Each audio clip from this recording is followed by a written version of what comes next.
Ada dimensi realitas yang sangat menyenangkan, extremely menyenangkan. Ada dimensi realitas yang sangat menderita. Sekarang pertanyaan ini saya sering berpikir. Coba Anda bayangkan saat kita nanti mati. Most likely kita sedang berpikir tentang masa depan kita. Bener gak?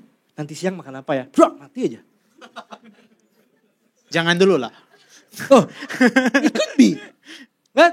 Anda berpikir, aduh kita mulai bertengkar. Dasar dia mengambil bisnis gue, merebut lahan gue. Bro, mati aja. Apakah Anda sudah siap kalau Anda mati? Dan apakah Anda sudah mempersiapkan keluarga Anda kalau Anda mati? Lawan dari hidup bukan mati. Karena mati bagian dari kehidupan. Lawan dari lahir adalah mati. Tapi mati itu sendiri bagian dari hidup. Dan mati is not the end. Kita masih berlanjut. What makes you alive is killing you. Teman, perkenalkan saya Abisarano Johan, teman-teman boleh panggil Bro Johan aja. Saya jadi host di sini, ya menemani narasumber untuk ngobrol-ngobrol. Nanti saya juga fasilitasi teman-teman untuk ngobrol juga. Hari ini udah di episode kedua di Go Mindful Talk. Teman-teman kita bisa lihat ya, topiknya katanya sih agak berat. Tapi kalau menurut Dr. Yudi nih ya, topik biasa hari-hari ya. Tapi nanti kita belajar lebih jauh tentang hidup adalah menjelang ajal. Bagaimana kita mempersiapkan diri sendiri dan juga keluarga kita. Karena ini topik yang menurut saya jarang dibahas di tempat lain. Izinkan saya untuk kasih introduction terlebih dulu untuk acara kita hari ini ya. Ibu, Bapak, dan teman-teman sekalian, sebetulnya acara ini sudah saya laksanakan terutama di kesempatan-kesempatan waktu kita masa-masa COVID ya. Di online lalu, cuma saya pengen banget bahwa teman-teman langsung hadir di venue-nya langsung bertanya kepada narasumbernya, maka pelajaran dari pengalaman waktu lalu saya bawa ke sini. Ya memang waktu lalu tampaknya terlalu panjang durasinya 3 jam. Akhirnya hari ini kayaknya saya persingkat maksimal 2 jam. Oke, ini yang waktu saya punya kesempatan, waktu masih jadi semenera ya teman-teman ya. Sekarang penampilannya udah beda, cuma ganti profesi aja sebetulnya. Tapi sebetulnya visinya dan misinya masih sama, pengen mengajak teman-teman untuk hidup lebih sadar, lebih mindful, supaya punya kehidupan yang lebih cerah. Saya nggak bilang gelap, tapi lebih cerah gitu ya.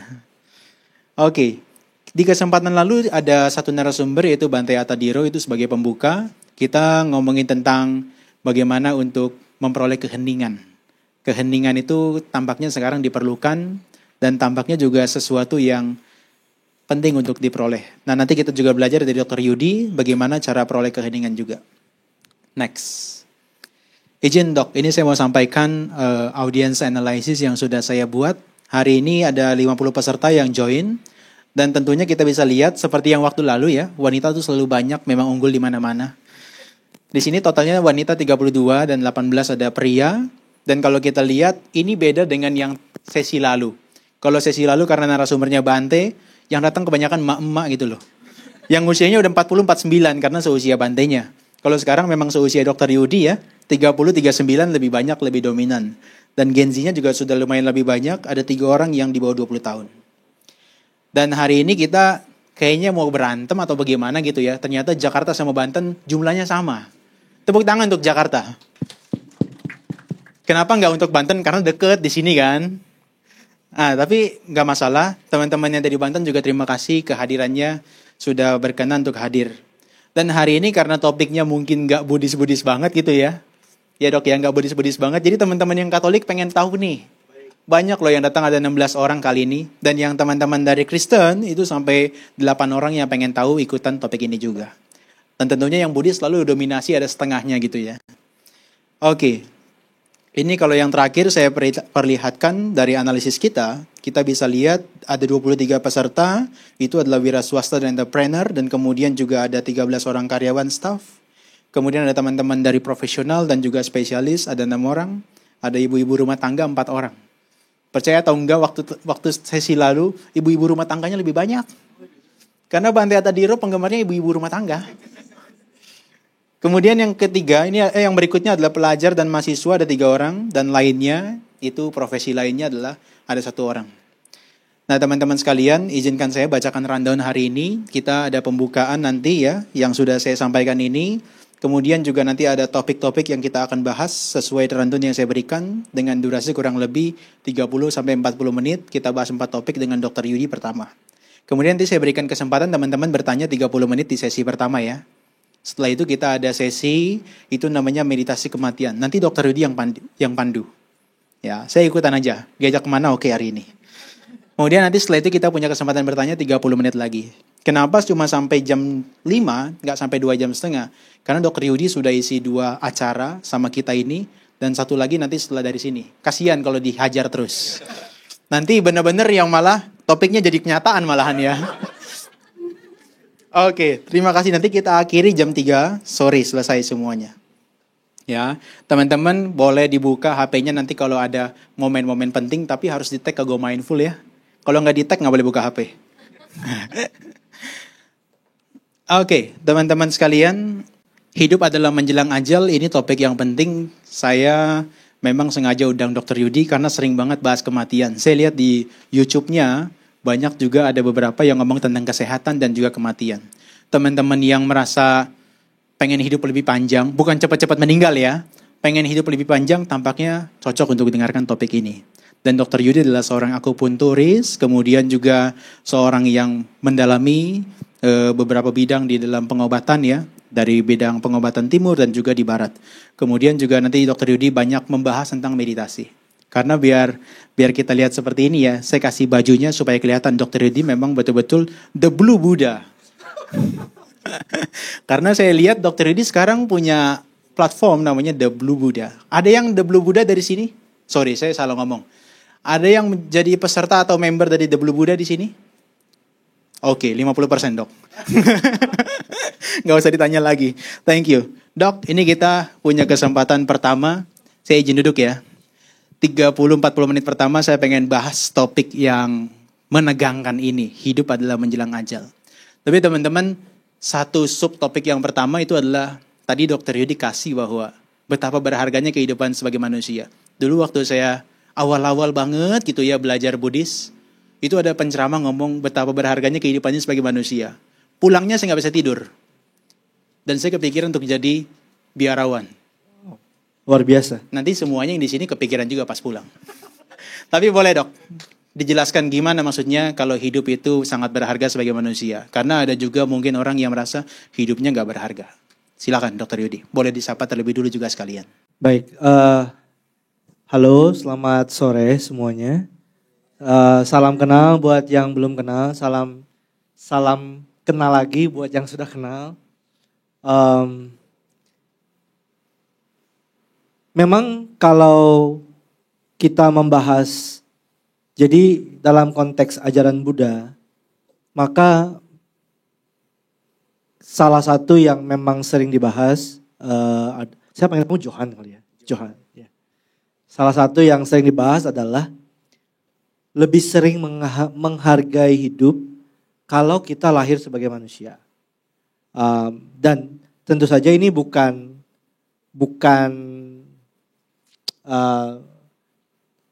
kasta manusia lebih tinggi daripada hewan atau tumbuhan atau apapun.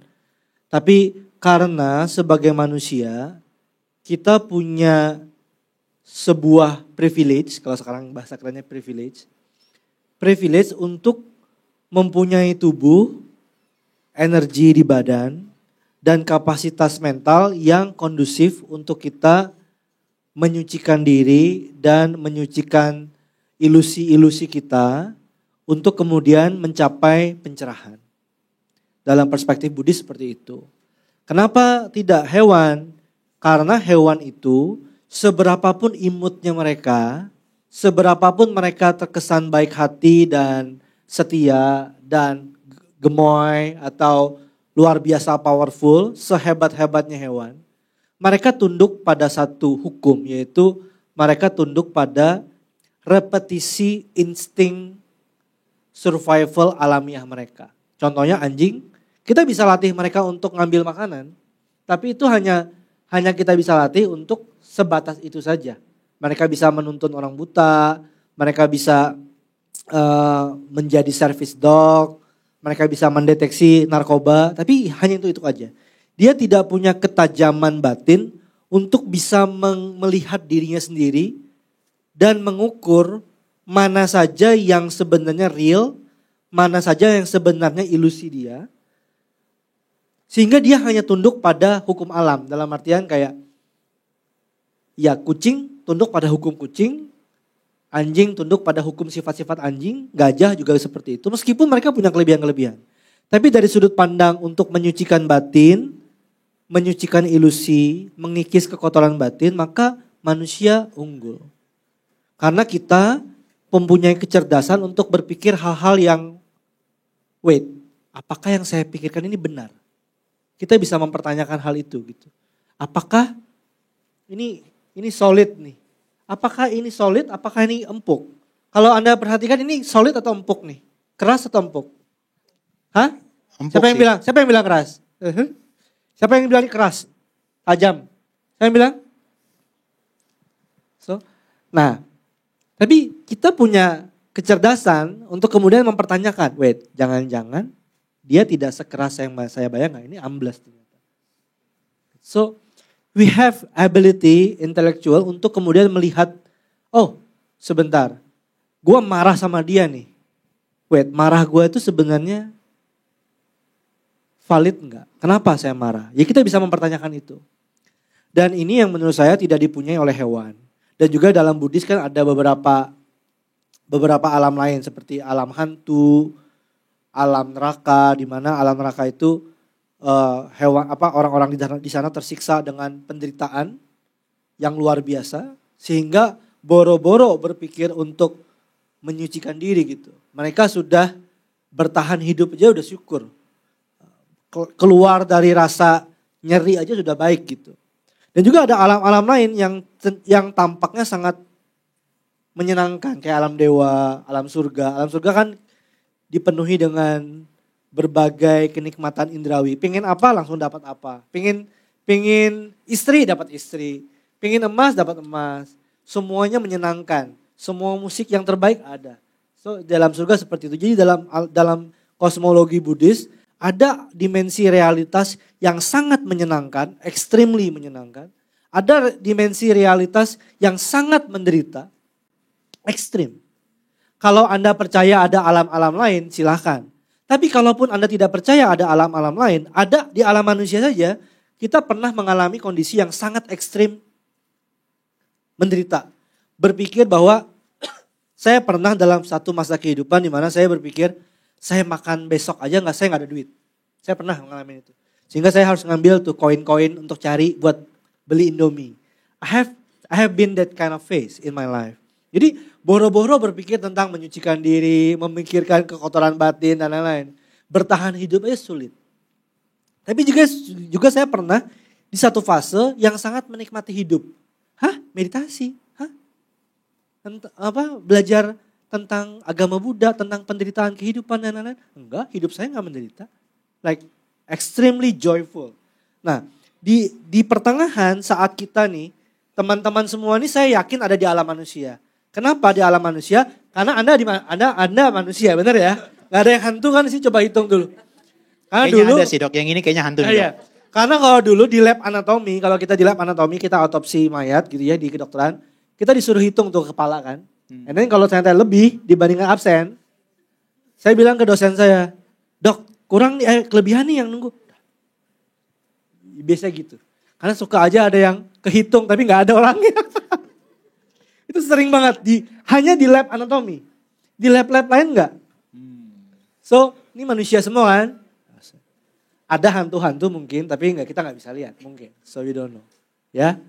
Tapi yang jelas Anda di alam manusia. Yang kedua, Anda bisa hadir ikut podcast ini, clear Anda manusia. Why? Karena Anda, entah karena diajak suami, istri, anak, atau orang tua, Anda hidupnya dibilang enak banget, pasti enggak? Ada sih enak, tapi secukupnya sehingga Anda masih mulai berpikir tentang hidup gue ini meaningnya apa ya? Gue ini menderita kenapa ya? Emosi gue kenapa ya? Jadi Anda ini di pertengahan. Dibilang menderita banget juga enggak. Kenapa? Karena Anda masih punya keleluasaan untuk Anda hadir di sini. ada waktu at least, ada tenaga at least, Anda pasti makan tadi kan. So dibilang menderita banget enggak, dibilang senang banget juga enggak, so in between. Nah ini adalah kondisi yang kondusif, berharga, sebagai manusia dan quote and quote manusia in the middle. Untuk kita dalam konteks untuk menyucikan diri dan memikirkan hal-hal yang melampaui nature kita sebagai manusia, like insting kita sebagai manusia. Gitu. Masalahnya ini precious kenapa? Karena nggak permanen. Bisa hilang kapan saja. Precious karena nggak permanen. Oke. Dan susah juga didapat. Dari sekian banyak yang kita launch di public, let's say, you have followers, I have followers in my Instagram, right? So teman-teman juga mungkin share ke orang-orang. Seberapa banyak yang kemudian tertarik untuk mendengarkan topik tentang hal-hal yang lebih dalam ya. Tadi pagi saya share tentang bagaimana hidup produktif, hidup semangat, mindful, gini-gini. Wah banyak banget yang datang, hampir 230 orang di hotel. Banyak banget. Sampai joget-joget gitu. Tapi kalau disuruh ngomongin kematian, wait. So it's not easy. Oke. Tapi menarik, berarti ini orang-orang terpilih ya. Memang yang terpilih, berharga banget berarti ya. Sepertinya itu trik yang digunakan. Bahwa Anda adalah bangsa terpilih. Anda beruntung. Oke dok, tadi kita ada juga ngomongin tentang bahwa kehidupan itu kan berharga. Tapi ada tentang pasti dan tidak pastinya. Mungkin dokter boleh singgung. Pasti dan tidak pastinya itu tentang apanya tuh? Ya, kita tadi sempat ngobrol tentang certainty of death and uncertainty of death. Apa itu kepastian kematian? Kita semua pasti mati. Tapi kita tidak pasti matinya kapan dan bagaimana cara kita mati. Dan tidak pasti juga apa kondisi batin kita saat mati. Itu lebih gak pasti lagi. Dalam bahasa meditasi mungkin Johan lebih ahli yang disebut sebagai cuti cita. Cuti cita itu adalah saat kondisi batin terakhir. Saat kita kesadarannya terpisah dari tubuh. Tuh, kondisi batin yang dipenuhi kemarahan, kondisi batin yang dipenuhi angan-angan. Bagaimana? Cuti citanya apa? Saya pernah, mungkin beberapa orang sudah tahu. Pernah dengar cerita tentang The Father of Famous Moon gak? Jadi cerita ini terkenal banget di Tibet.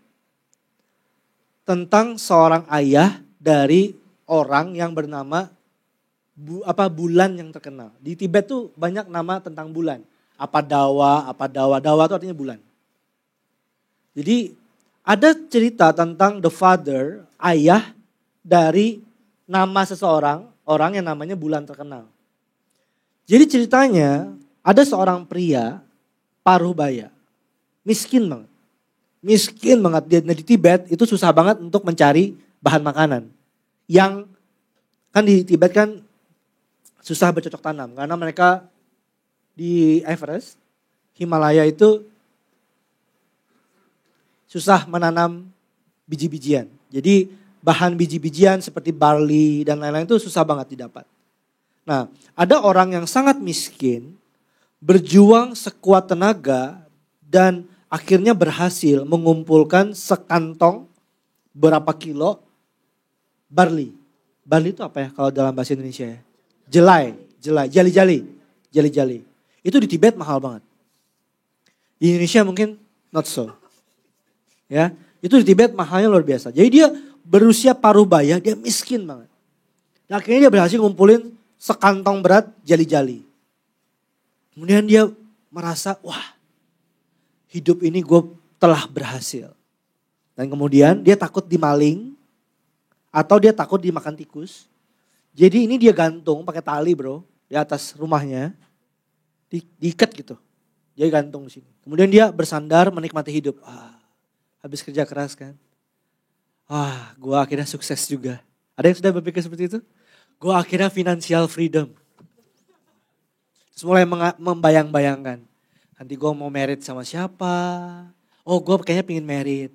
Kalau gue married gue kayaknya pingin tinggal di daerah ini. Wah kayaknya saya akan bangun rumah.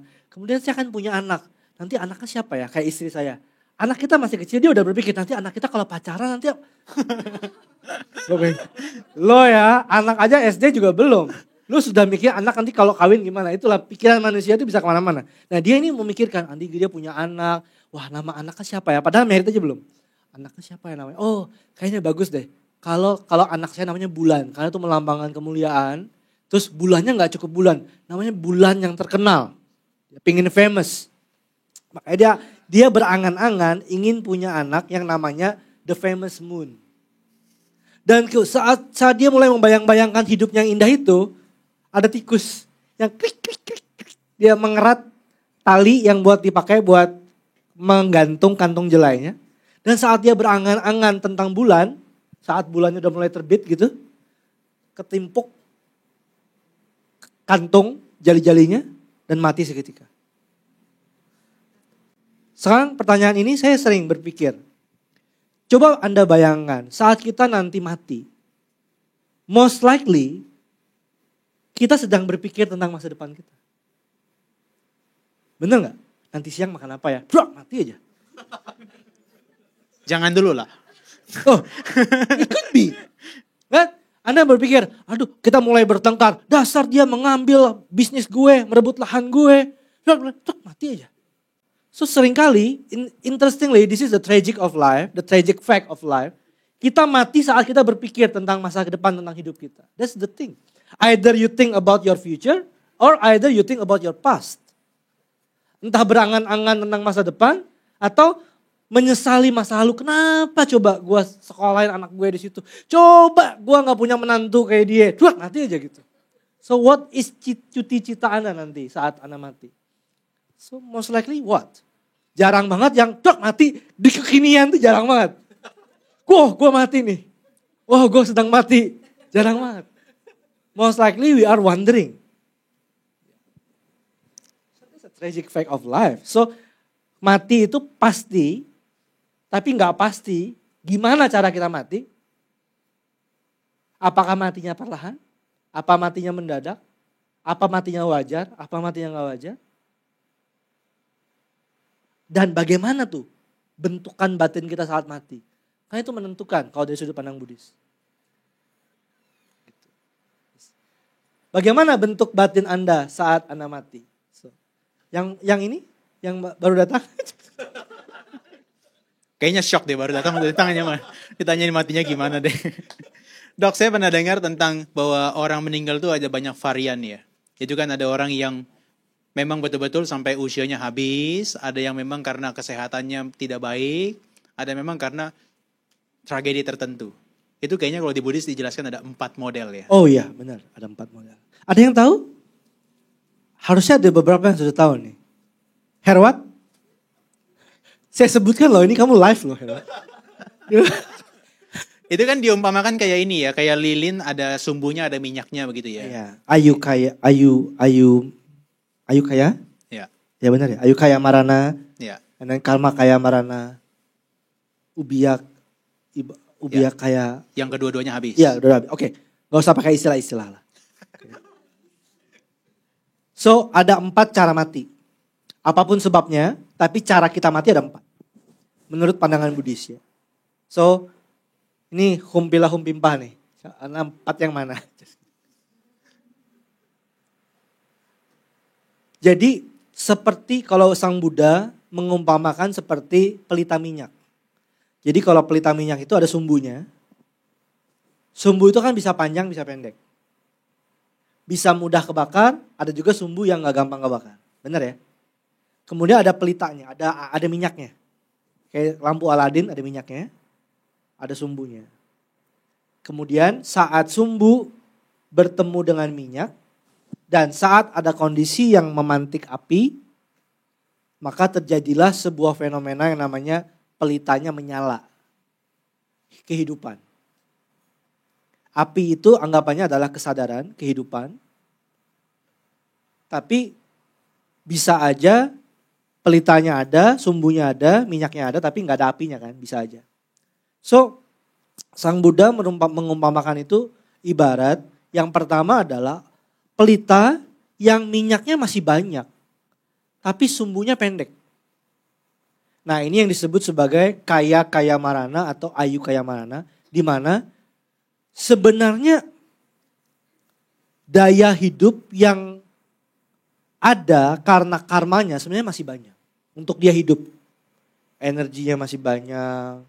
Sebenarnya lifespan-nya masih banyak. Kalau orang Chinese bilang gini, patsenya kayaknya ini harusnya bisa umur panjang nih. Kurang lebih gitu. Patsenya. Tapi somehow sumbunya pendek atau sumbunya gampang kebakar. Jadi meskipun minyaknya masih banyak, tapi sumbunya terlalu pendek untuk dia hidup lama. Nah itu adalah ibarat orang yang lahir, contoh ya, lahir dengan penyakit jantung bawaan contohnya. Yang mematikan, ada penyakit jantung bawaan, yang mematikan ada yang tidak. Dia masih kecil loh, sebenarnya masih panjang nih hidupnya, masih banyak energi. Tapi somehow salah satu organnya failure.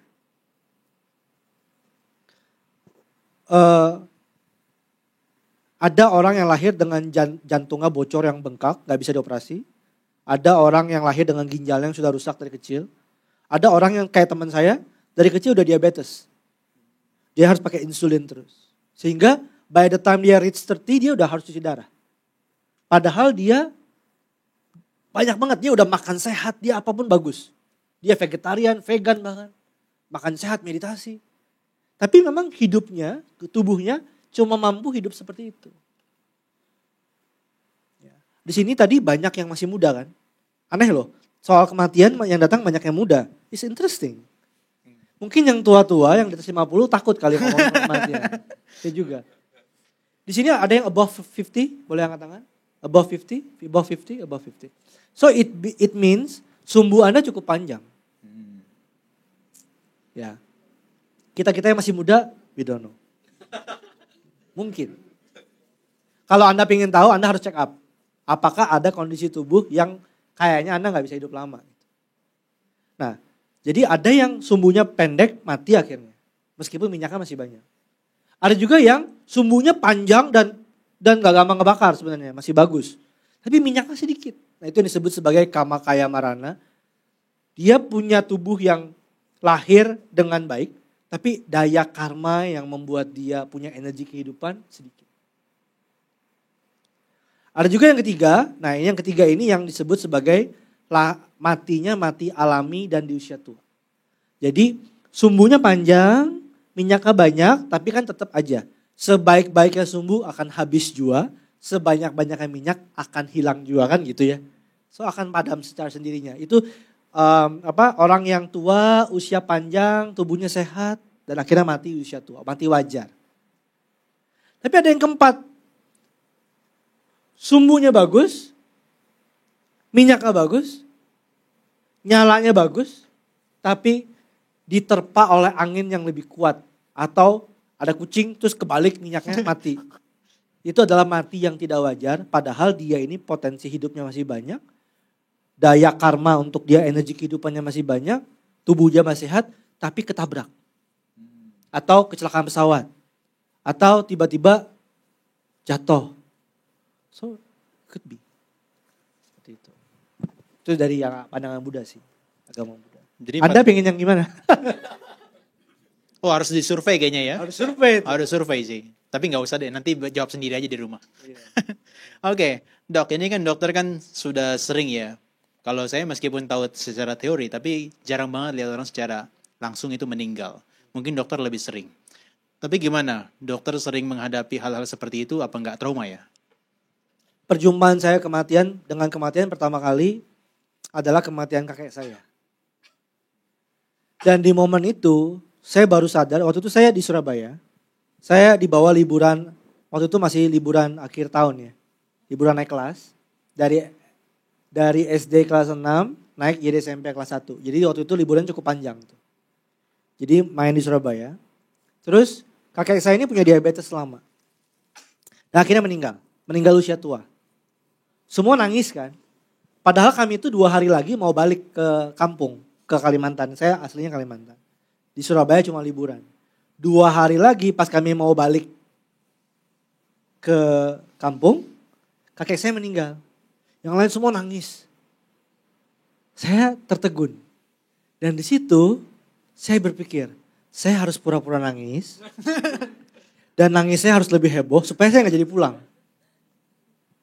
Jadi saya, pertemuan pertama saya dengan kematian, saya pura-pura menangis karena kematian. Saya ingat banget tuh. Jadi akhirnya kami gak jadi pulang karena saya menangis meraung-raung. Padahal itu acting.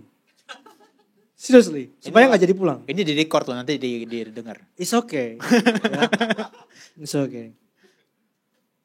Tapi saya di situ berpikir, oh berarti kita bisa mati ya.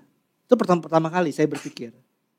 Terus pertemuan kedua saya tentang kematian adalah saat saya mindahin kuburan leluhur saya dari perkuburan ke perkuburan. Di situ kan ngumpulin tulang-tulangnya tuh. Terus dipindahin ke tulang-tulang yang sana. Pembantu saya waktu itu gak mau lihat. Tapi saya tertarik. Kok lucu ya kita jadi tulang gini. Itu pertemuan kedua saya tentang kematian. Pertemuan ketiga saya adalah saat saya masih dokter muda. Pasien pertama yang meninggal adalah seorang bayi. Yang kena radang paru-paru. Dan saya beneran shock acting tuh. Saya berusaha menyembuhkan. Tapi saya lebay banget. Saya memberikan nafas buatan dan lain-lain. Saya pompain sampai 1 jam. Karena saya gak rela pasien pertama saya meninggal. Itu pertemuan ketiga saya tentang kematian. Yang keempat, anak masih muda juga, SMP, narkoba. Overdosis. Dan semuanya itu banyak. Akhirnya somehow kematian ini sangat terngiang-ngiang di saya sih. Jujur aja. Sehingga saya merasa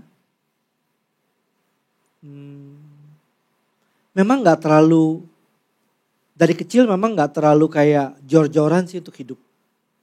Karena kayaknya kita akan mati anyway gitu. Jadi saya gak ngerti tuh motivasi pembicara motivator tuh.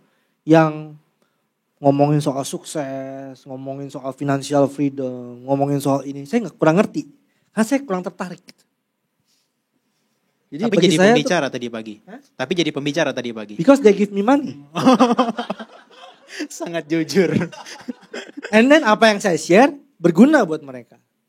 Untuk hidup. They are still alive. While they are alive, please live your fullest life, right? Tapi dalam agama Buddha kita selalu berpikir bahwa saat kita menikmati hidup, kita hidup sedemikian rupa, tapi tetap harus ingat tentang kematian. Itu kan perenungan tentang kematian, perenungan yang terutama dalam ajaran Buddha. Oke. Terus kita sebagai subjeknya harus siapin apa tuh untuk menjelang ajal itu, Dok? Sering-sering ngomongin kematian. Masa podcastnya kematian terus setiap saat? Jadi apa yang diajarin guru saya itu gini. Saat kita makan, wah enak banget makanannya, enak banget gitu. Kita pursue about life, kita cari duit, enjoy life, nikmati makanan, olahraga, bikin body atau apapun lah yang masih muda. Tapi kita selalu kayak menyelipkan, oh gua makan yang enak deh, mumpung masih hidup. Tapi selalu merenungkan bahwa ini tidak selamanya. Merenungkan, jadi menikmati hidup sedemikian rupa, tapi selalu menyelipkan bahwa ini tidak selamanya. Ini akan berubah, ini akan berlalu. Dan saya pribadi jujur aja, saya membiasakan untuk meng-email ke orang terdekat saya tentang pesan-pesan saya kalau udah mati seperti apa. Jadi kita ngomongin, oke, gue harta gue di sini, username-nya ini, password-nya ini, ya. Terus sertifikatnya ada di sini. Terus nanti sekolah anak di sini. Ini buat sekolah anak, ini duitnya ada di sini ini. Terus nanti kalau aku meninggal, aku pengennya dikremasi aja. Terus itu di-update tiap bulan. Saya kirim ke istri juga nulis. Di sesudah itu kirim ke saya. Dia juga bilang, oke, nanti kalau aku mati gini. Terus kita ngetik tuh. Nanti kirim pesan buat anak, ingat ya kamu gini. Seakan-akan kita akan mati. Dan itu diupdate terus setiap bulan. By the time nanti kita reach sekian tahun, itu udah jadi kayak buku tuh. Mungkin update tentang account dan lain-lainnya kan, itu kan tambahnya beberapa aja gitu ya. Tinggal nambah nominal atau apa kalau kita punya harta atau investasi. Tapi kayak pesan-pesan buat kamu, buat dia, buat anak, buat siapapun yang akan kita tinggalkan. Itu kita selalu update dan itu berharga buat kita. Karena kita selalu bersahabat bahwa my life, I enjoy you. But I can be die anytime soon or later. Dan ini adalah pesan-pesan saya buat kamu. Itu buat saya berharga, buat dia berharga. Dan kalau kita terbiasa berpikir begini, kita nggak terlalu ngoyo bertengkar sama orang. Kita juga lebih mudah memaafkan. Karena at the end of the day we will die. And life is about cherishing each other. Like, gue bertengkar sama lo. Terus malam itu aku akan mati contohnya. Kan aku mengetik tuh. Kan akhirnya jadinya kita minta maaf dong. Jadi gak terlalu serius gitu loh. Life ini apa sih sebenarnya kan gitu. Kalau tadi saya nguping katanya 3 jam sebelum meninggal kayak ingat-ingat semua yang sudah kejadian. Jadi pas ngetik itu kayaknya 3 jam lagi meninggal gitu ya. Well, tergantung jenis kematiannya. Kalau kayak tadi, The Father of Famous Moon. Kalau dia udah terbiasa meditasi, dikagetin kan langsung sadar ya. Sadar langsung. Saat mati sadar. Tapi kebanyakan pasien-pasien saya cukup sering mendampingi pasien kanker stadium akhir. Beberapa yang Katolik saya rujuk ke Romo Sudri. Ada yang kenal Romo Sudri? Romo Sudri itu Romo Katolik yang mempelajari meditasi juga. Yang Kristen, sorry to say, kalau saya ngomong tentang kematian mereka bilang, dalam nama Yesus, no.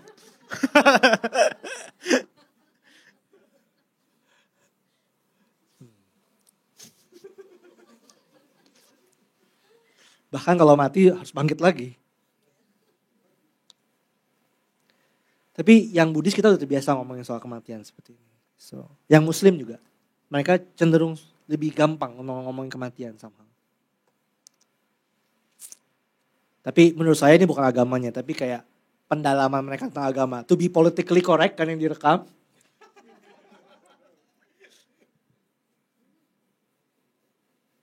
Saya sering mendampingi mereka yang stadium akhir. Dan saya selalu tanya ke keluarga, karena gak semua orang tahu kalau mereka itu sebentar lagi akan meninggal. Karena keluarganya gak ngasih tahu. Ada juga si pasien ini sudah ready. Tapi keluarganya gak ready. Jadi keluarganya ngompor-ngomporin. Mama harus semangat ya ma. Kita bulan depan kita masih jalan-jalan. Padahal si mama ini udah itu kan memberikan harapan palsu. Memberatkan dia sebenarnya. Jadi ada masanya kita harus mempersiapkan dia yang akan meninggal. Ada masanya kita harus mempersiapkan keluarga dari yang akan meninggal. Tapi ini semua sangat sensitif. Sangat tergantung daripada sejauh mana si pasien ini ready untuk menerima fakta bahwa dia akan meninggal. Dan apakah keluarganya mengizinkan kita untuk masuk ke situ? Karena ada pasiennya yang denial, ada keluarganya yang denial. Dari pengalaman pribadi, pas salah satu pasien-pasien yang pertama meninggal karena COVID di Indonesia itu adalah paman saya, karena dia dokter gigi. Kayaknya pasien kedua atau ketiga deh yang meninggal karena COVID masuk TV. Itu paman saya. Dan dia itu, mohon maaf, anak laki-laki satu-satunya dari 6 bersaudara, perempuan semua. Nenek saya itu gak terima, dia mati duluan. Matinya belum menikah lagi. Dan akhirnya keluarganya sangat gak terima kalau dia ini meninggal duluan. Sehingga pada saat dia mati udah ngorok gitu. Udah nafasnya udah satu-satu. Tapi semua tante-tante saya kayak teriak. Kamu jangan mati dulu. Ingat masih ada mama. Masih ada ini. Saya langsung tegur tuh. Akhirnya saya langsung tegur tante saya karena saya lebih mengerti. Kayak gini kamu ngomong kayak gimana pun juga. Dia gak akan. Emang dia berkuasa. Dia gak mati dulu. Enggak kan. Itu malah memberatkan dia. Dan membuat mungkin kalau dia masih sadar cuti citanya dia dalam kondisi yang berkecamuk gitu. Dan itu gak baik buat dia. So, tergantung nih buat teman-teman yang sekarang ada di sini. Apakah Anda sudah siap kalau Anda mati? Dan apakah Anda sudah mempersiapkan keluarga Anda kalau Anda mati? Saya tuh pernah mimpi. Saya tuh jarang banget mimpi. Tapi kalau mimpi pasti aneh. Jarang banget mimpi. Kapan ya saya cerita ya tentang yang saya mati itu ya? Tahun lalu lah. Di mimpi itu saya tuh bertemu 3 wanita. Di satu rumah gitu. Wanita pertama saya gak ingat tuh siapa dia. Kayaknya gak kenal. Dia bilang gini. Kamu mati sebelum 40 tahun. Terus saya jalan lagi. Terus ketemu lagi satu wanita. Kamu tuh bakal mati loh sebelum 40 tahun. Terus ketemu lagi satu wanita. Nah ini saya ingat tuh mukanya.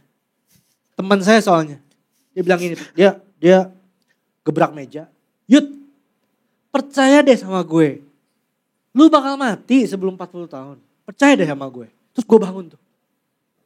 Terbangun. Itu jam 3 jam 4 tuh. Jam 3 4 subuh. Karena saya jarang banget mimpi. I consider this dream mungkin bukan bunga tidur gitu. Karena kalau bunga tidur biasanya itu di awal-awal kita tidur. Saat kita masih terbawa dengan situasi mental kita di keseharian. Ini tuh udah mendekati bangun. Biasanya pesan dari alam astral katanya gitu.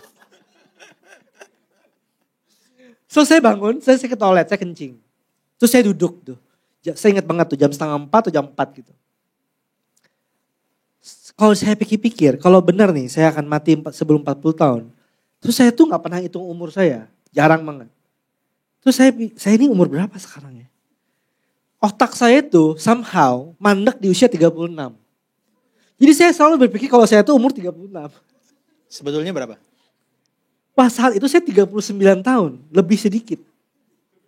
Lebih 2 bulan apa lebih 3 bulan gitu. Jadi kalau ini benar 40 tahun, berarti saya tinggal usianya beberapa bulan lagi dong. Terus kalau saya tanya ke diri saya, apakah saya siap mati? Saya yakin saya siap mati. Saya udah berlatih, saya sering meditasi kematian, saya kan siap mati.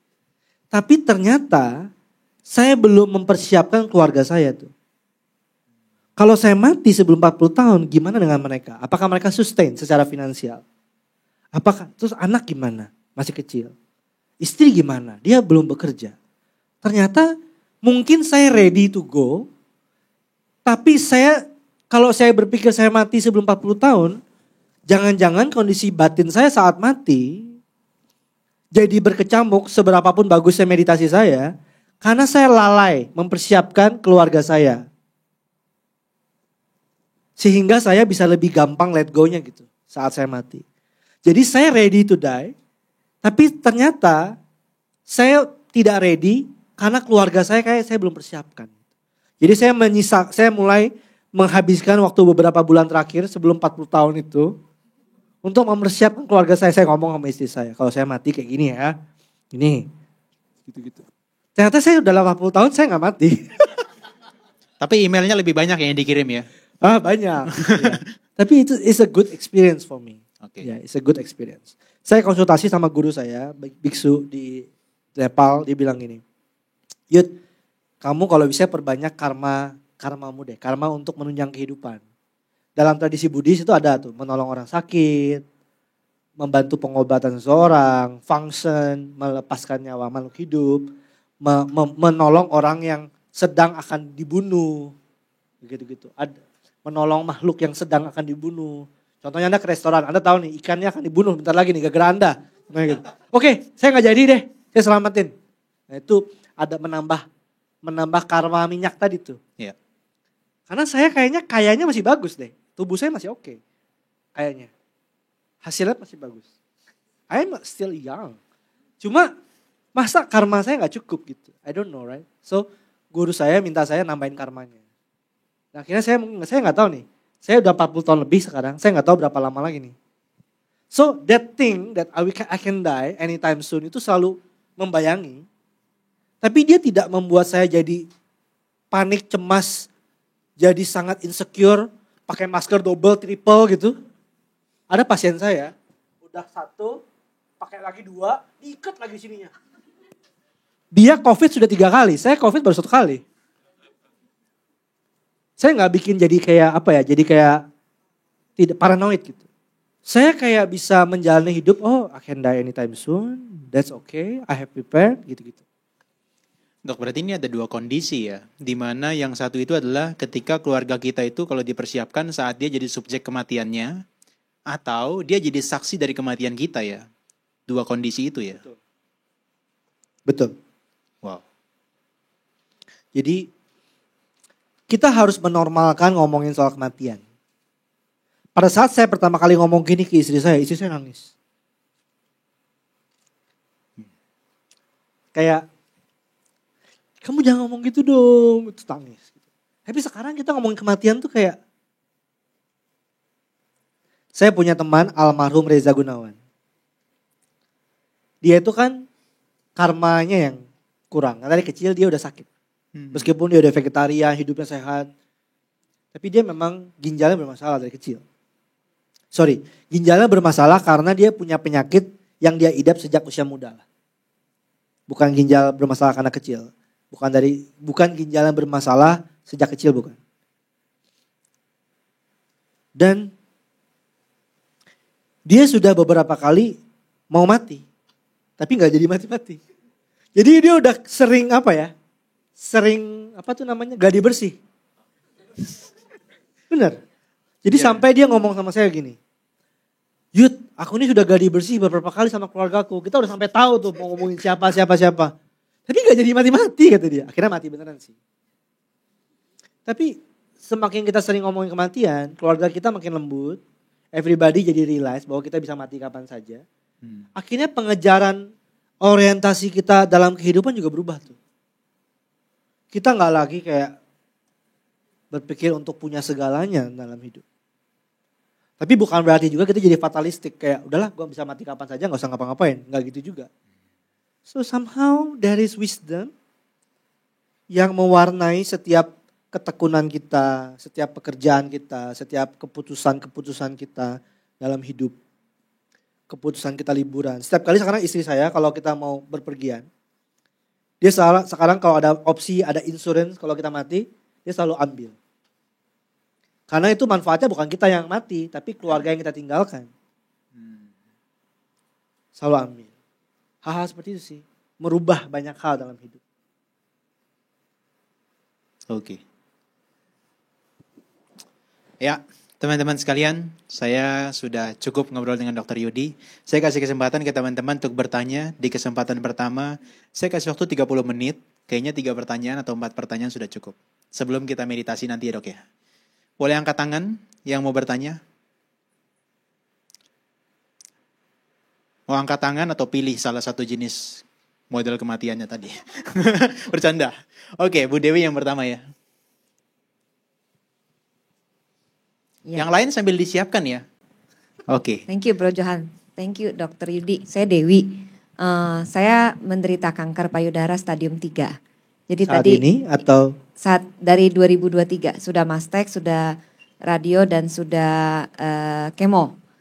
Cuman kan pasti bekas-bekasnya masih terus sakit ya, sakit. Jadi kalau berpikir tentang kematian. Kapan terakhir PET scan? PET scan beberapa bulan lalu, 2-3 bulan. Oh, PET scan udah clear? 4 kali clear. Udah clear semua tapi masih tetap terapi hormon dan suntik ya. Jadi masih Arimidex, masih Tapros gitu loh. Tapi itu dahsyat banget, luar biasa. Pertanyaan saya pertama begini, tadi kan dokter ngomong sering mendampingi pasien-pasien kanker yang udah stadium akhir.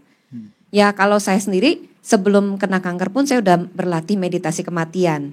Nah jadi sekarang tentu lebih sering lagi dong gitu. Jadi kalau dokter tadi bilang iya kita berpikir tentang kematian itu sebenarnya bukan pesimis tapi untuk membuat kita lebih menyadari realita kita gitu bahwa kita suatu saat pasti mati entah kapan gitu kan.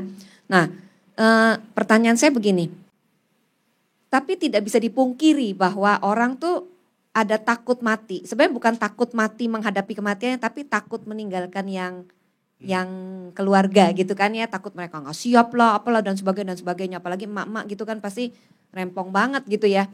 Nah jadi mungkin dokter ada tips-tips untuk, tadi kan udah tips ya sebetulnya. Tapi tips secara psikologinya gitu ya. Kalau finansial kan pasti kita harus beresin. Tadi dokter bilang beli kalau liburan beli asuransi liburan lah, terus kemudian finansialnya diberesin lah. Tapi untuk psikologinya, terus untuk kesiapannya dan sebagainya mungkin sebagai seorang dokter ada nggak yang gimana gitu ya supaya bisa lebih kita sebagai pasien ataupun mungkin dari keluarga lebih diiniin gitu loh. Karena lebih realita gini, bukan orang sehat gitu. Kalau orang sehat kan mungkin, nantilah masih jauh gitu. Ya. Thank you, Ada Dok. sebuah cerita Zen. Seorang murid Zen yang sudah terbiasa meditasi, dapat vonis dokter bahwa dia kena kanker stadium akhir. Dan dia maksimal, kanker yang paling cepat tuh kanker pankreas matinya. Ditemukan hari ini, hitungan beberapa hari, minggu, bahkan bulan, cepat banget nyebar. Dan seringkali kanker pankreas itu ketahuannya sudah stadium akhir. Karena kanker pankreas itu seringkali dipikir mah. So, dia dapat vonis kanker pankreas. Dan dia cuma bisa hidup maksimal 6 bulan lagi. Terus dia datang ke gurunya, kebetulan gurunya ini adalah seorang praktisi, guru besar Zen lah. Tanya advice dari gurunya. Guru, apa dong nasihat buat saya? Saya ini sudah meditasi, saya udah bikin karma baik. Kenapa saya masih matinya bentar lagi, 6 bulan lagi? Saya bikin karma buruk apa, kata si murid ini. Terus si guru Zen itu bilang gini, justru karmamu lebih bagus dari saya. Kenapa? Karena kamu tahu, at least kamu bakal hidup 6 bulan lagi, at least. Saya ini gak tahu kapan saya mati. Kamu punya opportunity untuk menyiapkan. That's a good karma. Sedangkan kita nih yang belum dapat vonis dokter kapan mati, kita ini sebenarnya siap gak, menyiapkan, ingat sebentar gak siap. Menyiapkan, mut-mutan nyiapinnya. Karena kita gak tahu, kita tuh actually tahu. Tapi kita tuh somehow punya baseline illusion bahwa kita tuh akan forever young, I want to be forever young gitu. Jadi somehow. So kalau ditanya apa yang harus dipersiapkan dari keluarga ya. Saran saya hidupnya jangan ribet. Mulai sekarang. Gak usah terlalu banyak urusan. Contohnya nih, saya di rumah gak punya pembantu. Kami memang memutuskan gak pakai pembantu. Tapi saya tuh punya kejelekannya gini, saya tuh suka hewan peliharaan.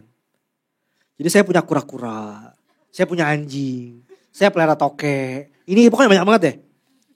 Jadi ribetnya tuh gini loh, kalau kita mau staycation aja, karena gak ada pembantu ya. Kita mau staycation aja harus ribet banget. Harus nitipin kura-kura lah, harus nitipin anjing ke hotel anjing, harus nitipin, lama-lama ya aduh bener ya. Kita kalau bisa udah deh jangan nambah hewan peliharaan lagi. Kenapa? Karena kita staycation-nya ribet. So, seringkali persiapan buat hidup itu mulai sekarang beberes. Clean living. Maksudnya apa? Hutang-hutang yang belum dibayar segera selesai. Kalau ada ganjelan omongan sama orang atau belum maafan, selesaikan. Urusan-urusan yang belum tuntas, tuntaskan. Jangan kebanyakan cincong punya hobi. Jangan kebanyakan punya project. Karena itu makin berat. Pas mau mati, aduh project gue yang itu gimana? Project aduh nanti gimana? Di situ gimana? So kalau bisa hidupnya sesimpel mungkin. Hidup lu lempeng, mati lu lempeng. Hidup lu ribet, mati lu ribet. Jadi kalau bisa mulai sekarang gak usah terlalu banyak urusan. Hal-hal properti kalau bisa ini ada ahli saham, wah luar biasa nih. Reynaldo. Kalau bisa aset-aset sesimpel mungkin. Gak usah terlalu banyak yang akhirnya butuh maintenance ini itu cocok. Dibikin hidupnya itu kalau bisa simple. Terus keluarga sering-sering diomongin bahwa we can die anytime soon, you can die anytime soon. Pada saat saya ngomong gini, ada pasien saya yang mungkin saya juga tidak mengukur ya. Pasien saya tersinggung. Bilang gini, dokter mengutuk saya. No, aku tidak mengutuk ibu. Yeah, but you say that I will die. Yes, we will die. Not just you, me too. Tapi itu kayak berasa saya dikutuk, Dok. Karena ibu punya misview, pandangan yang salah tentang bahwa kematian itu kekalahan. Kematian itu sesuatu yang harus diperangi. Dalam pandangan Buddhis, kematian adalah hal yang alami. Yang lahir akan mati. Dan saya lupa Murakami kalau nggak salah. Murakami bilang, lawan dari hidup bukan mati. Karena mati bagian dari kehidupan. Lawan dari lahir adalah mati. Tapi mati itu sendiri bagian dari hidup. Dan mati is not the end. Kita masih berlanjut. Gitu. Seperti itu sih. Is it answering your question? I don't know. Oke. Supaya hidupnya nggak punya penyesalan ya, Dok ya? Pokoknya segala sesuatu yang kamu masih ganjel, beresin. Jangan sampai itu membayang-bayangi saat kamu mati. Kalau meditasimu bagus gak apa-apa sih. You can. Tapi I can see dari wajah-wajahnya. Kayaknya hidup Anda ribet. Dan meditasinya belum mantep. Jadi lebih baik kalau meditasi lu belum mantep, tahu diri. Hidupnya jangan ribet. Oke. Pertanyaan berikutnya. Sure. Teman-teman ada yang mau tanya lagi? Oke. Halo, makasih Namanya Dok. siapa? Saya Citra. Oke. Tergelitik aja sih dengar tadi penjelasan dari awal. Kayak hidup, maksudnya kayak ngomongin kematian kita, hidup kita, terus nyambunginnya itu ke keluarga terus. Ke keluarga terus. Kayak nyiapin keluarga. Terus juga ngomongin terus sama keluarga. Terus juga pokoknya tuh kayak mempersiapkan partner gitu ya. Pokoknya bukan kayak kita tuh disangkutin terus gitu ke sana. Pertanyaan saya sebenarnya saya nggak tahu mau nanya apa, cuman tapi intinya gini, gimana kalau orang tersebut, maksudnya gimana kalau individu tersebut memang punya relasi atau kondisi yang memang tidak bagus dengan keluarga atau memang tidak mau melibatkan keluarga. Gimana dia mempersiapkan kematian itu gitu sendiri. Karena kalau saya pribadi ya, saya selalu ngerasa atau percaya, saya pikir tuh saya bakal mati sendiri aja. Semua orang tuh pasti menghadapinya itu akan sendiri gitu. Jadi ngapain nyiapin orang lain gitu. Atau maksudnya kayak kok malah jadi kepikiran sih kalau saya gitu kayak harus ngomongin lah, saya mendingan ngomongin gitu, atau kayak ya udah menghadapi aja sendiri. Meskipun kalau ngomongin logistiknya gitu ya, kayak ya pasti nanti diurusin orang lain, siapapun itu gitu. Tapi kenapa sih harus ke keluarga terus sedangkan ya banyak orang sendiri gitu. Oke, yang pertama harus menyiapkan dan disiapkan adalah diri sendiri. If you are okay with your death, then that's fine. Yang paling penting adalah menyiapkan diri sih. Menyiapkan keluarga itu ada dua tujuan. Pertama adalah kalau diri kita melekat sama keluarga kita. Dengan menyiapkan keluarga kita jadi lebih gampang melepas saat kita mati. Dan menyiapkan mereka adalah supaya mereka mengurangi konflik aja kalau kita sudah mati. Mungkin Anda gak percaya, tapi banyak orang yang berkonflik saat keluarganya mati. Itu bisa kepikiran tuh. Ya. Terus dalam hubungannya apa? Hubungannya adalah jangan sampai proses mereka bertengkar, tidak siap untuk mati itu mengganggu proses Anda melebur. Dalam tradisi Buddhis, ada beberapa perguruan Buddhis yang percaya bahwa setelah kesadaran kita lepas dari tubuh, itu langsung menjadi. Terserah kalau dia punya karma untuk menjadi yang tadi itu, yang namanya cuti cita, kondisi batin terakhir, saat kesadaran kita lepas dari tubuh, itu secara serta-merta mewujud dalam bentuk karma, apa sih namanya bro? yang karma becoming itu apa sih namanya bahasa palingnya? Bahawa. Yes, tapi ada Jawa apa karma gitu yang menentukan bahwa kita apa? Bahwa itu kan becoming. Kayak oke, kamu jadi manusia lagi dan manusia yang seperti apa? Atau kamu jadi hewan? Atau kamu jadi seperti apa? Kamu tinggal di mana? Itu kayak ada mental factors yang mendorong. Karena kesadaran kita itu dipengaruhi oleh dorongan-dorongan habit karma kita. Jadi waktu kita ngomongin karma, itu terjemahkan sebagai dorongan emosi kebiasaan yang kita pupuk selama kita hidup. Sehingga pada saat tubuh kita melemah, kesadaran kita sudah tidak bisa dikontrol oleh tubuh, dia otomatis serta-merta didorong oleh emosi kita yang kita biasakan. Kalau kita biasa khawatiran, nanti pada saat cuti citanya most likely kamu khawatir. Kalau kamu orang nggak terimaan, musuhan terus sama orang, most likely cuti citanya nanti kamu nggak terima, kamu mati. So that kind of mental forms saat kita meninggal itu dipengaruhi banget dengan kondisi emosi yang kita biasakan saat kita hidup.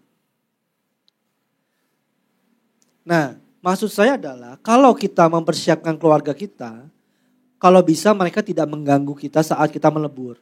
Kalau kita beberapa sekolah Buddhis tadi mengatakan, oke, cuti citanya langsung menentukan. Tapi juga ada sekolah Buddhis yang lain yang mengatakan, dari cuti cita itu kemudian bentuknya seperti apa, sampai dia kemudian bhava atau becoming menjadi sesuatu yang lain, itu ada jarak. Sekitar beberapa hari sampai 49 hari. Dan kadang-kadang keluarga yang bertengkar, atau keluarga yang sikut-sikutan, atau yang teriak-teriak merangung-raung di sekitar jenazah, itu bisa mengganggu keterangan batinnya. Karena cuti citanya bukan saat nafas terakhir berhembus, tapi seringkali masih ada nafas halus yang ada di badan. Kesadaran mereka masih ada di tubuh, tapi meleburnya lebih lama gitu. Sehingga kadang-kadang mereka jadi gak rela mati karena mereka melihat keluarganya meraung-raung seperti itu. Atau bertengkar. Seperti itu. Jadi makanya kenapa dalam tradisi Buddhis sangat dianjurkan kalau ada yang meninggal, paling bagus kalau Anda bisa meninggal dalam kondisi meditasi. Ya oke, gue meninggal, gue di nafas-nafas terakhir kita meditasi. Itu penting, kita akan latihan nanti. Dan kalau bisa, di depan jenazahnya itu, keluarga yang udah disiapkannya duduk hening, duduk tenang. Dan melepas. Tenang, kami bisa kok menjaga diri kami sendiri, kamu pergi aja. Saat keluarganya rela, dia tidak nyangkut gitu, tidak memegangi. Tenang, bisnis bisa diberesin. Tenang si itu nanti kami urusin. Kamu pergi aja. Makanya ada banyak biku yang juga mendoakan pelimpahan jasa dan lain-lain itu untuk mempermudah peleburannya. Gitu. Oke, ada tanggapan? Tapi kalau hidup independen banget dari keluarga dan kayaknya keluarga nothing to do deh with my dissolution, it's okay juga, no problems. Oke, satu pertanyaan lagi. Oke, 2. Kayaknya ibu dulu ya, ibunya ini dulu ya. Oh, mic-nya udah kesana Bu, tunggu dulu ya Bu ya. Oke. Yang baju pink siapa namanya silakan. 2 Halo. pertanyaan lagi ya. Oke, singkat aja sih. Tadi kan Dr. Yudi mention soal cara kita mati atau umur kita gitu atau kapan kita mati itu tergantung dari daya karma energi. Gimana sih cara ningkatin daya karma energi dan apakah daya karma energi itu sama dengan karma baik? Thank you. Intinya kita nggak tahu karma kita itu kalau kita lakukan bisa langsung secara efeknya menambah karma kita untuk hidup lebih panjang apa enggak. Karena karma itu bukan 1 tambah 1 sama dengan 2. Tapi tugas kita hanya melakukan kebajikan saja. Kita nggak terlalu hitung-hitungan, nanti dia akan menambah usia gue apa enggak gitu.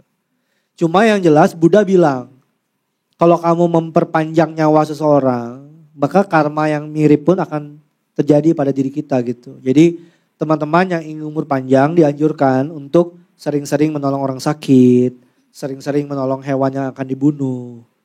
Sering-sering memberikan perlindungan kepada orang-orang yang terancam nyawanya. Kurang lebih seperti itu. Tapi apakah itu langsung tertranslate sebagai karma kita di kehidupan sekarang? We don't know. Ya, we don't know. So, ya. Tadi yang terakhir ya. Oke, Tante ya. makasih ya. Satu lagi pertanyaannya. Habis ini kita meditasi Dok ya. Yeah. Dokter Yudi saya mau nanya, tadi kan Namanya Dokter siapa Yu- Ibu ya? Nama saya Yunik. Bu Yuni. Tadi kan Dokter Yudi udah bilang temennya juga kena diabetes tipe 1 ya, biasanya itu kan bawaan lahir. Saya punya ponakan juga dari kecil juga insulin, sekarang umur 10 tahun. Nah sejak kita tahu dia sakit itu, mamaku drop banget secara pikiran.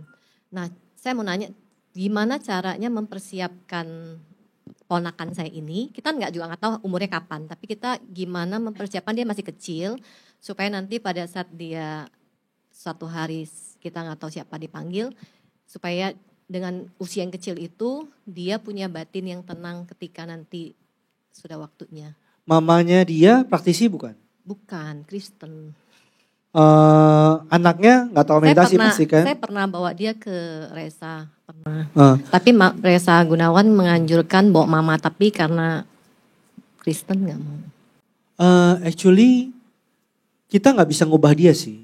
Dalam artian kita nggak bisa memaksa dia kemudian bisa menerima konsep tentang ini. Yang ibu bisa lakukan juga, saran saya nih, I try that too. Jangan, karena itu bisa menyinggung mereka. Karena lo apaan sih ngomongin soal kematian?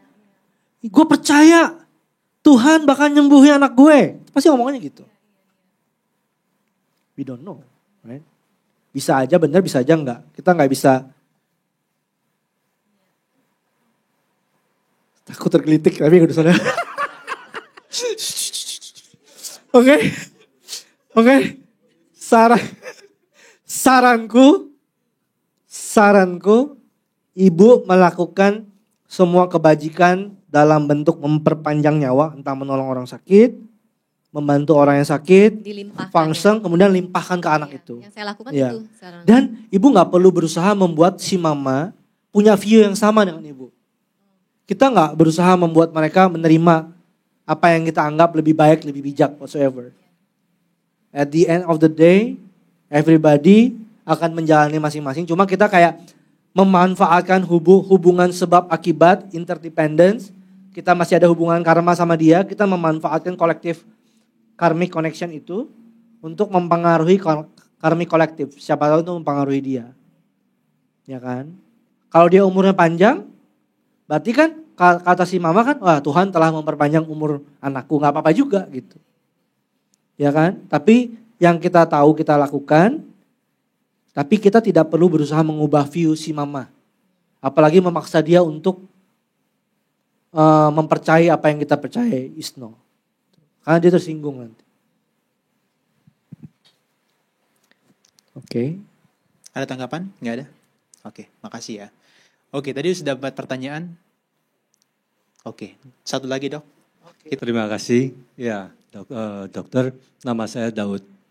Pertanyaan saya, ini ada seorang ibu yang sudah tua, sudah pikun, anaknya juga udah tidak kenal lagi.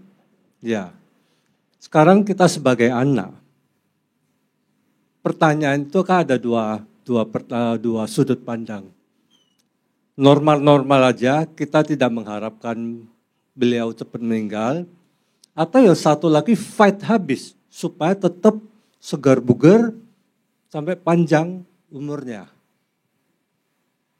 Dan itu peran pertama. Yang kedua itu apakah kalau tetap kita fight habis, apakah kita lalu melakukan suatu pelimpahan jasa untuk beliau supaya untuk kehidupan berikutnya itu beliau jadi lebih baik. Terima kasih.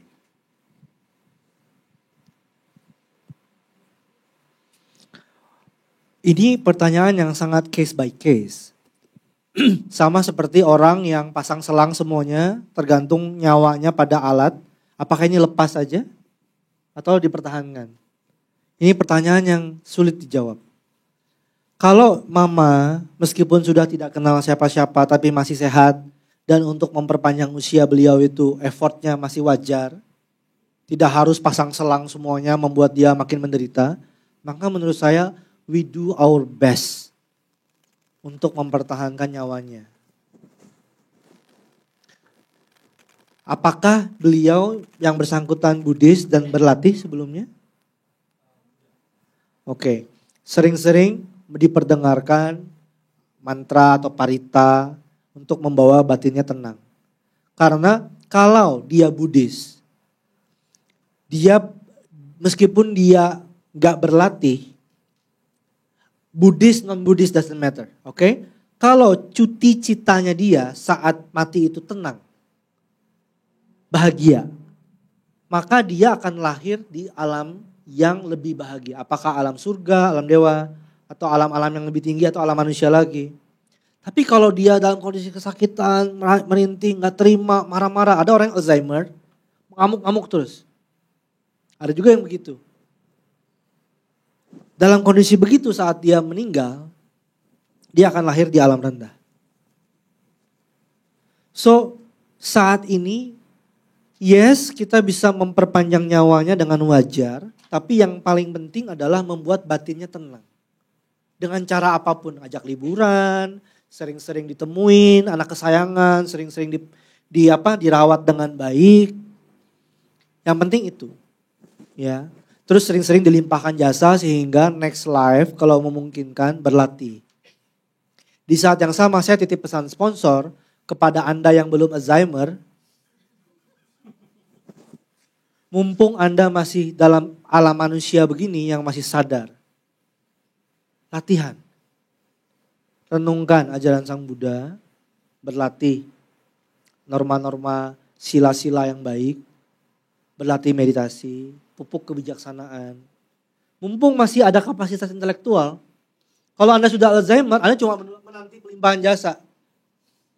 Itu pun kalau Anda punya karma baik, ada yang limpahin jasa kepada Anda. Banyak loh orang tua yang punya anak, karena dia sebagai orang tua itu mungkin sangat toksik dulunya. Sehingga anaknya, bodo amat lah. Atau anaknya bahkan tidak percaya dengan pelimpahan-pelimpahan jasa. Mati-mati aja. So, really. So, kita saat ini kan masih punya kapasitas nih untuk menerima ajaran, untuk berlatih, mendengarkan dharma dan lain-lain. Saat ini adalah tidak ada waktu yang lain yang lebih tepat dibanding saat ini untuk berlatih. Karena we don't know when we will die. Dan entah cuti citanya apa tuh saat itu. Oke. Let's practice. Oke. Satu terakhir. Oke. Halo dokter, nama Yes. saya Kartika. Saya mau tanya, tadi kan dokter bilang untuk mempersiapkan kematian udah jangan pakai ribet gitu kan. Tapi tadi saya dengar cerita dokter juga ketika dokter dapat sebuah mimpi yang menyatakan bahwa dalam waktu sekian lama dokter akan meninggal, dokter kan juga ada preparation gitu kan. Nah, maksud dokter tidak ribet itu seperti apa? Lalu kalau misalkan dokter kan tadi setelah udah dengar kematian, dokter persiapin, dokter kan langsung tuh merasa saya ini udah siap mati, tapi saya belum mempersiapkan buat anak istri saya gitu kan. Nah, apakah dengan dokter mempersiapkan segala sesuatunya yang dokter preparation buat mereka itu termasuk persiapan menambah karma baik juga buat dokter gitu, atau memang sekedar hanya tanggung jawab saya gitu? Thank you. Oke. Dalam kasus saya tadi, begitu saya tahu saya akan mati beberapa bulan lagi, cailah, ini kayak beneran aja ya. Which is true, mungkin aja beneran kan. Saya langsung mengubah prioritas saya, oke. Hobi-hobi saya kurangin. Saya dulu hobi main sitar lah, main kaligrafi, painting. Ada beberapa yang saya keep, yang saya melekat banget. Yang gak penting-penting banget, yang bikin hidup saya lebih ribet, saya tinggalkan. Cukup punya satu hobi. Yang kedua, waktu saya lebih banyak untuk latihan saat ini. Pagi saya latihan, malam saya latihan. Siang-siang, pada saat di mobil, saya ke kantor, pulang pergi kantor, saya latihan. Terus, keputusan finansial saya ubah. Yang tadinya pengen beli ini, karena kebanyakan hobi kan gitu ya. Punya hobi itu artinya banyak expense buat hobi itu. You add more hobby, you add more expense for that hobby. Saya simplified semuanya, saya punya satu hobi doang. Sisa finansial yang lain-lain saya khususkan untuk bukan mengancang-ancang ingin renovasi terlalu banyak. Saya langsung membuat pilihan finansial yang menurut saya bisa sustain my wife and my children kalau saya nggak ada. Karena saat ini saya sebagai active income. Mereka tidak aktif secara income. Saya mulai berpikir tentang finansial, kalau seandainya apa uang yang saya bisa siapkan untuk mereka supaya mereka punya tabungan. Gitu. Jadi saya ribet dalam artian mengubah prioritas, tapi saya menyederhanakan banyak keribetan yang lain yang selama ini saya kejar sedemikian rupa seakan-akan saya bisa hidup sampai tua gitu. Fokus saya ubah ke latihan lebih banyak. Gitu sih. Oke? Oke, cukup ya. Oke dok, terakhir. Praktek. Oke, so jadi ada banyak latihan meditasi kematian, oke? Karena waktu, saya hanya akan mengajak Anda untuk meditasi kematian yang simple. Dalam meditasi kematian, intinya adalah agar cuti cita Anda itu tenang. Ya. Dan tidak hanya tenang, tapi mengarah kepada kebajikan dan kebijaksanaan. Jadi Sang Buddha mengajarkan untuk kita meditasi kematian, yang pertama batin yang harus dikultivasi adalah batin yang melepas. Let go. Batin yang menerima bahwa hidup kita berlalu, sedang berlalu. Oke? Itu yang pertama. Yang kedua, Anda perlu mengarahkan batin Anda kemudian mengarah kepada kebajikan dan kebijaksanaan. Yaitu dengan cara apa? Di momen itu kita berlindung kepada Buddha, Dharma, Sangha. Ingat bahwa saya punya guru, saya ingat ajaran Sang Buddha, mengarahkan batinnya ke arah situ. Ya, ini bagi yang Buddhis. Bagi yang non-Buddhis, Anda bisa mengingat pelindungan spiritual Anda. Apakah Anda ingat Yesus atau Anda ingat Tuhan atau apapun. You can direct your mind to something yang luhur menurut Anda. Oke? Kemudian yang ketiga, membangkitkan batin yang penuh cinta kasih, ulas asih kepada semua makhluk. So, ini untuk membuat cuti cita Anda mengarah kepada alam-alam yang lebih baik untuk mendukung latihan Anda. So, kita berdamai dengan fakta bahwa nggak semua orang di sini punya aspirasi untuk tercerahkan. Tapi at least kita beraspirasi, at least you will be happier in your next life. At least itu. Apakah next life itu artinya surga untuk Anda? Apakah next life itu artinya adalah alam lain yang lebih tinggi untuk Anda?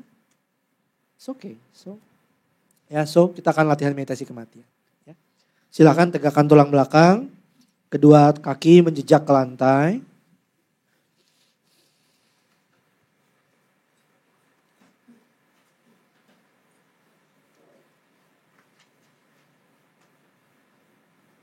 Tegakkan tulang belakang. Anda boleh pejamkan mata.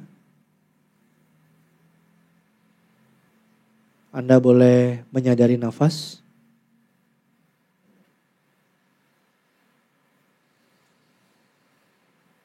Nafas masuk, nafas keluar.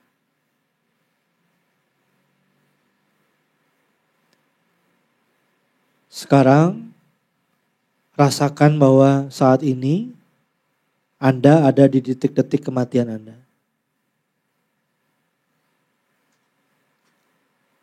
Seakan-akan ini adalah momen-momen terakhir Anda hidup.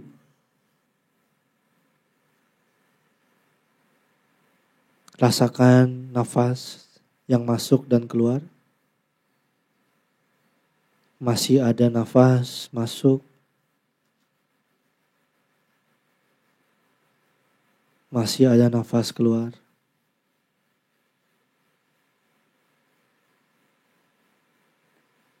Sadari penuh, biarkan batin Anda terpusat, tidak kemana-mana.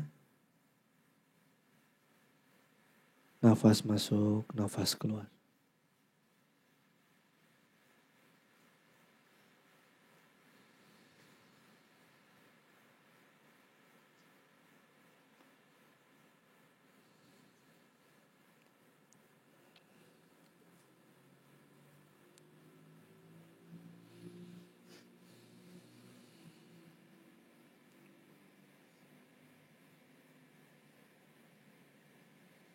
Biasanya saat kita akan meninggal itu nafas akan semakin berat.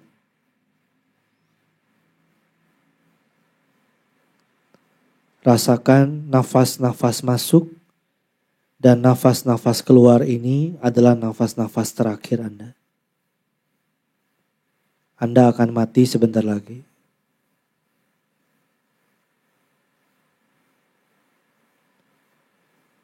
Dalam hati Anda merelakan, oke, saya menerima bahwa saya akan mati sebentar lagi.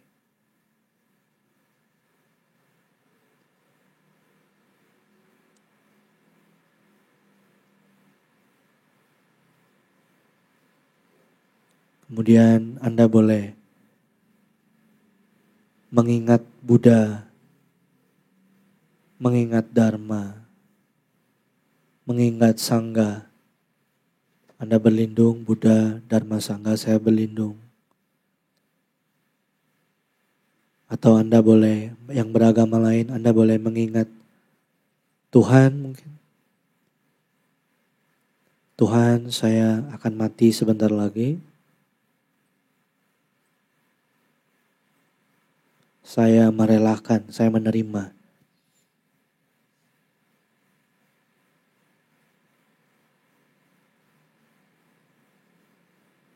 Rasakan kemudian tubuh Anda makin lama makin berat, makin kehilangan tenaga.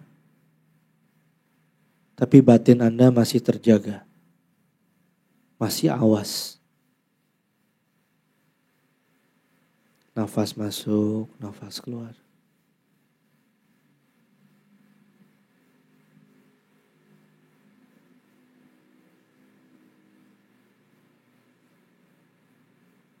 Anda akan mati sebentar lagi. Dan biasanya akan muncul pikiran-pikiran kayak bagaimana dengan orang terdekat Anda. Suami, istri, anak. Ingat mereka.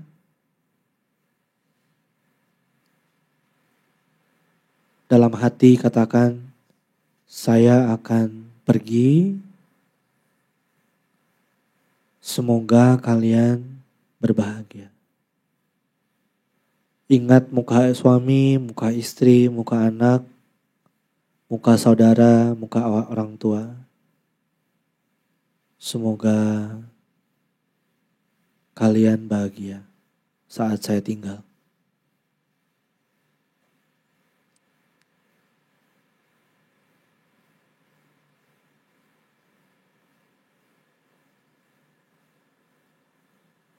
Mungkin Anda juga ada kantor, ada rekan-rekan kerja, sekarang Anda pamitan. Saya melepaskan pekerjaan saya, ambisi saya. Semoga kalian semua bahagia.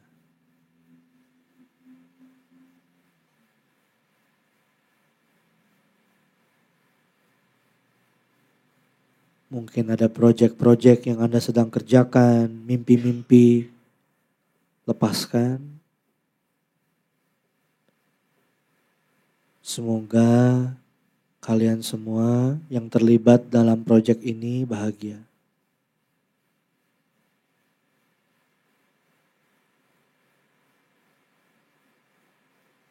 Jika Anda masih ada unek-unek sama orang yang mungkin nyebelin sama Anda selama hidup, sekarang saya akan pergi.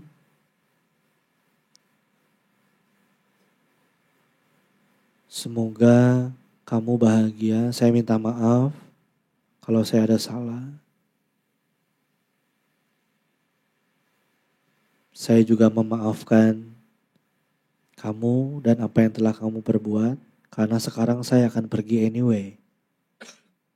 Lepaskan. Semoga kamu bahagia.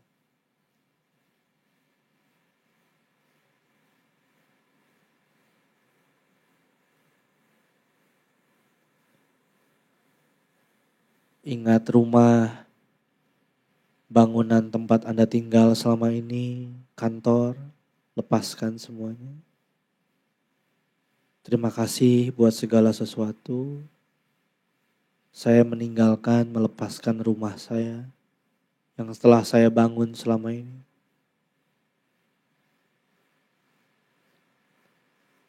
Saya melepaskan orang-orang terdekat saya.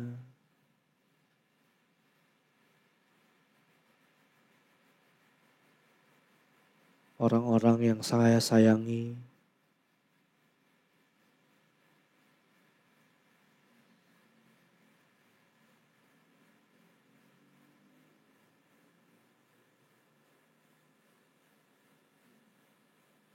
Dan Anda kembali ke tubuh Anda. Biasanya Anda akan semakin berat. Kadang terasa panas. Kadang terasa dingin.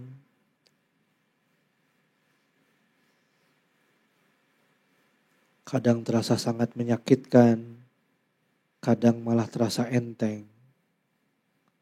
Semoga saya bahagia.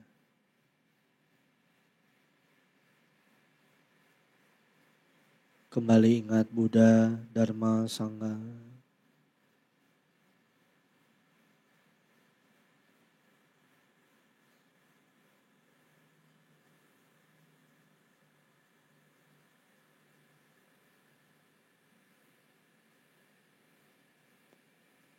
Kadang-kadang tubuh sudah kehilangan kekuatan. Anda sudah tidak bisa mengontrol air liur, gravitasi,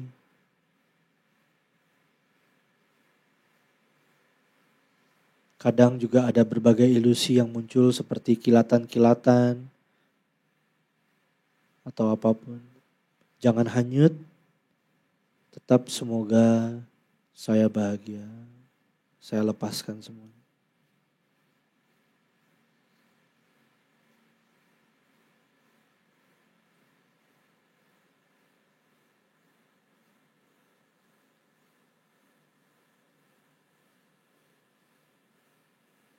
Dan izinkan kesadaran Anda beristirahat apa adanya saat ini.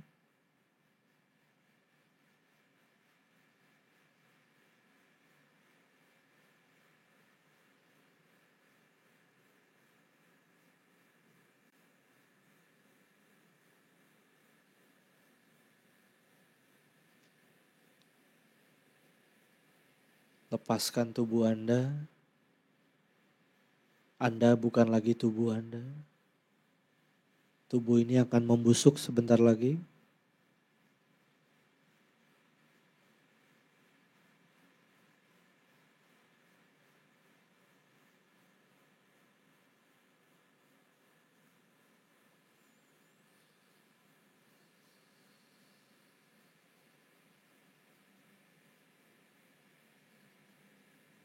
Sekarang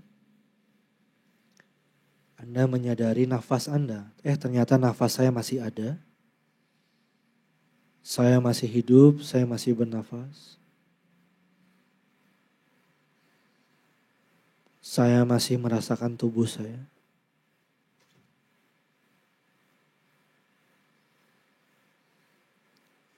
Ingat kembali Buddha, Dharma, Sangha. Ingat kembali semoga saya dapat berlatih. Ada kesempatan untuk berlatih, masih ada. Saya masih hidup, saya masih bisa bertemu dengan keluarga saya. Semoga saya dapat memberi manfaat untuk mereka. Saya masih akan bertemu dengan rekan-rekan kerja saya. Semoga mereka bahagia dengan kehadiran saya.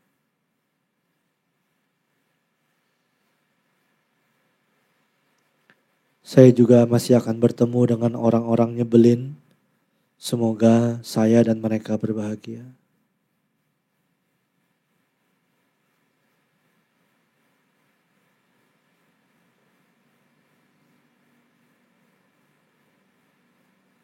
Anda masih ada di ruangan ini. Anda masih ada di sini. Anda belum mati. Semoga kehadiran saya di sini bermanfaat untuk semua makhluk.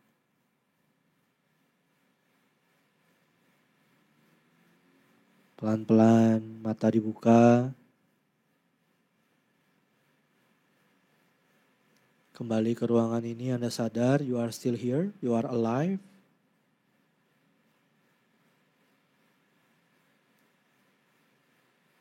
Anda tetap sadar.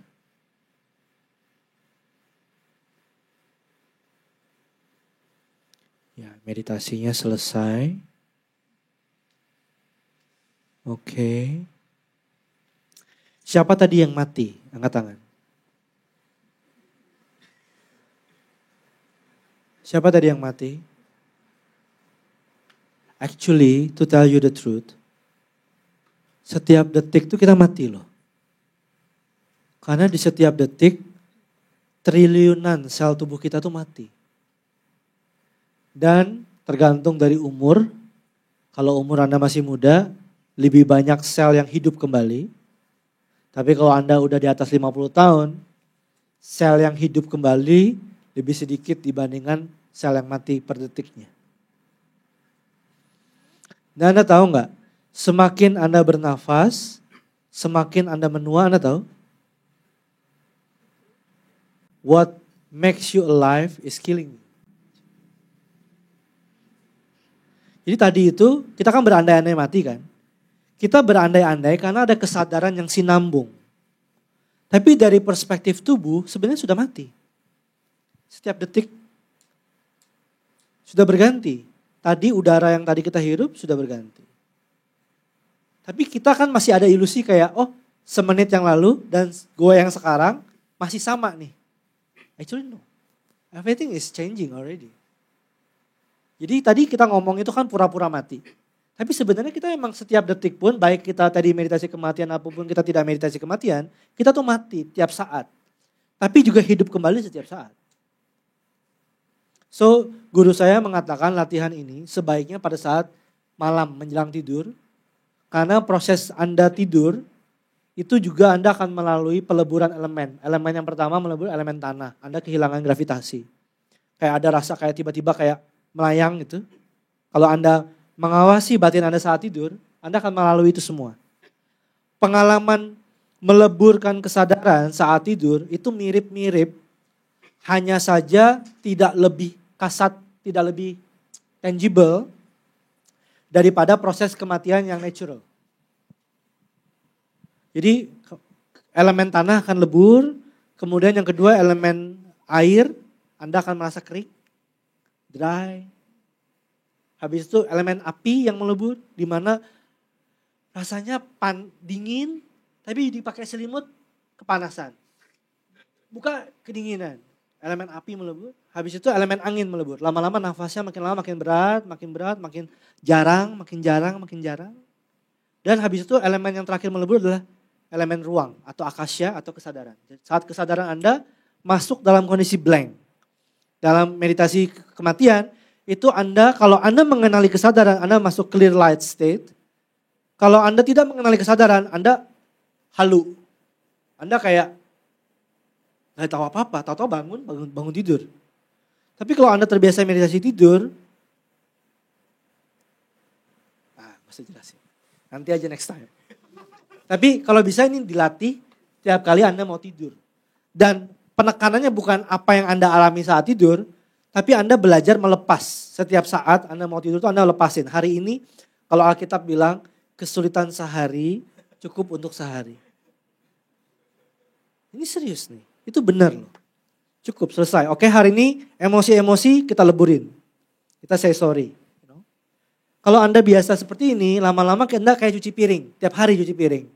Daripada Anda tumpukin cuci piring sampai Anda bingung. Mulai dari mana nih cuci piringnya? So kalau bisa hidupnya clean. Setiap hari lepaskan. Tiap hari lepaskan. Mati terus mati. Gitu. Wow, thank you Dr. Yudi. Tepuk tangan untuk Dr. Yudi dong. Oke deh teman-teman sekalian, itu tadi sesi kita bersama Dr. Yudi terkait dengan kehidupan adalah menjelang ajal. Bagaimana kita mempersiapkan diri kita dan juga keluarga kita. Terima kasih teman-teman sekalian atas kehadirannya sekali lagi. Mohon maaf belum bisa dipenuhi sampai 2 jam. Itu tandanya next time kita undang lagi Dr. Yudi dengan topik yang lain ya. Setuju ya? Setuju. Terima kasih semuanya. Ibu Bapak dan teman-teman sekalian, mungkin informasi terakhir tanggal 30 ada Go Mindful Space. Kalau Anda tertarik untuk ikut meditasi di sini, sama-sama bisa latihan datang ke sini. Topiknya adalah tentang pengenalan meditasi Vipassana, Insight Meditation. Anda yang tertarik boleh datang ke sini. Ya, nanti untuk sesi Go Mindful Talk yang episode 3, saya sih sudah rencanakan tanggal 13 September, tapi belum confirm. Narasumbernya adalah Suhu Xianbing. Nanti saya umumkan untuk ibu bapak yang mau join lagi, dipersilakan. Terima kasih dok, kesempatannya sudah berkenan datang ke sini di Go Mindful episode yang kedua.